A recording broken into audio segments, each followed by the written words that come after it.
அந்த பணக்காரர் என்ன செய்யறாரு, நேர ஏதாவது தூக்கம் யோசிக்கிறார்.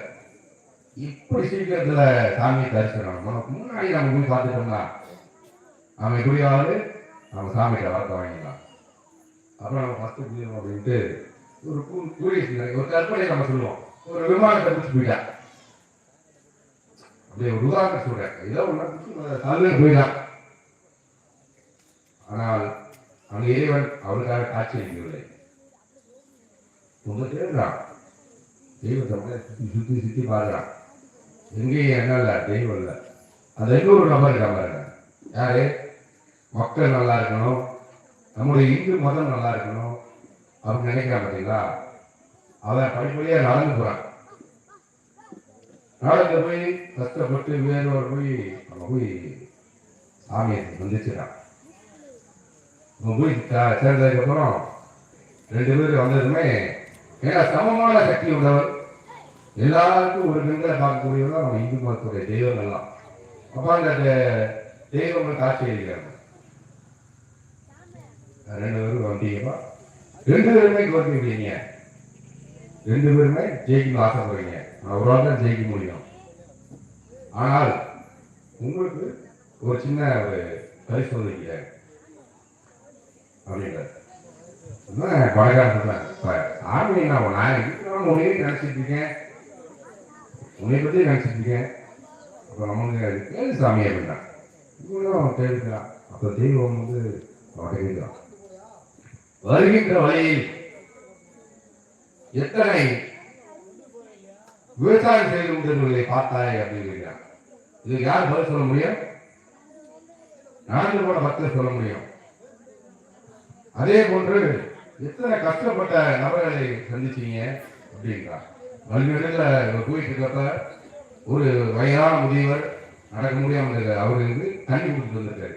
அதாக அவர் கேட்கிறார், எத்தனை பேருக்கு உதவி செஞ்சு தந்தீங்க? இப்படி பல கேள்விகளை கேட்டு எல்லாத்திற்கும் பதில் சொன்னவர் அந்த நடந்து போனவன் தான். அப்ப சொன்னார், 2 பேருமே என் பக்தர்கள், ஆனால் நீ என்னை சந்திக்க வேண்டும் என்ற நோக்கம் மட்டும்தான் உனக்கு இருந்துச்சு. நீ என்னை எப்படியாவது வந்து சந்திச்சுவா, அது பெரிய விஷயம் கிடையாது. ஆனால் என்னை சந்திக்க வருகின்ற பொழுது எத்தனை நபர்களை நீ பார்த்தாய், எத்தனை நபர்கள் உதவி செய்தால். பல வழியில ஒரு மூதாட்டிக்கு அவ தூக்கி விட்டுருக்கான். அந்த கஷ்டப்பட்டு விறகு வெட்டிட்டு, அந்த காலத்தெல்லாம் பார்த்தீங்கன்னா விறகு வெட்டிட்டு தான் நம்மெல்லாம் இருப்போம். அப்படி விறகு வெட்டியை தூக்கி வச்சவங்கெல்லாம் இந்த சாமியை போய் சோதனை முடியல. என்ன பண்ணியிருக்காரு, அவரு மாறுவேடத்துல போய் இவன் மீறி அங்கே வந்துருவானா அப்படின்னு பல ஏற்பாடுகள் கஷ்டங்கள்லாம் கொடுத்துருக்காரு. அதெல்லாம் மீறி அவன் வந்ததுனால அவனுக்கு உத்தரவு கொடுக்குறாரு. எப்படி கொடுக்குறாரு, நீ ஜெயிப்பாய், ஏன்னா நீ ஜெயிச்சால் இந்த மக்களுக்கு நன்மை செய்வாய், இந்த மக்களுக்கு உதவி செய்வாய், ஒற்றுமையோடு வருவாய், சகோதரத்தோடு இருப்பாய் என்று எனக்கு நிச்சயம் நம்பிக்கை இருக்கின்றது. அதனால் நிச்சயம் நீ ஜெயிப்பாய், நல்லது என்று உத்தரவு கொடுக்கிறார். அதே போல வரார், வெற்றி அடைகிறார், மக்களுக்கு செய்கின்றார், மக்களுக்கு பல்வேறு திட்டங்கள் தருகிறார், பல்வேறு ஆன்மீக பணிகளை செய்கின்றார். அப்பொழுதுதான் இந்த இந்து தர்மம் அதைத்தான் சொல்கிறது. நாம் கஷ்டம், ஒரு கோயில் அதிகமாக சாமி கும்பிடுறதுக்கு கஷ்டம் இருக்கும். ஏன்னா அவனோட தர்மாக்கள் என்ன செய்யப்படும். நம்ம மதத்துல தான் இறப்பு பிறப்பு 2ஐயும் நம்பக்கூடிய ஒரே மதிக்கக்கூடிய ஒரே மதம் இந்து மதம் தான். ஏன்னா ஒவ்வொருத்தருக்கும் பிறப்பு பண்றோம், இங்க பிறந்த எல்லாத்துக்கும் இறப்பு இருக்கு. யாராவது இறப்பு இல்லை, நான் 1000 வருஷம் வளர்ப்பு சொல்ல போறோமா? எல்லாருக்கும் ஒரு நாள் இறப்பு உண்டு.